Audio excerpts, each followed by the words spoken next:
How to search and organize free images. Access a huge library of free images. To search for an image, click the Image tab at the top and start typing in the search bar. Using the filter menu, you can select these options to see all our free images. You'll have thousands of free images to use right at your fingertips.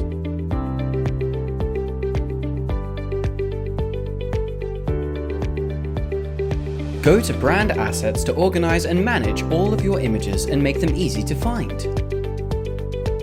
Start by creating some folders. Once you've got a structure that you like, simply drag and drop. Once you're back in the editor, go to Images and click on the My Assets tab to find the folders you made.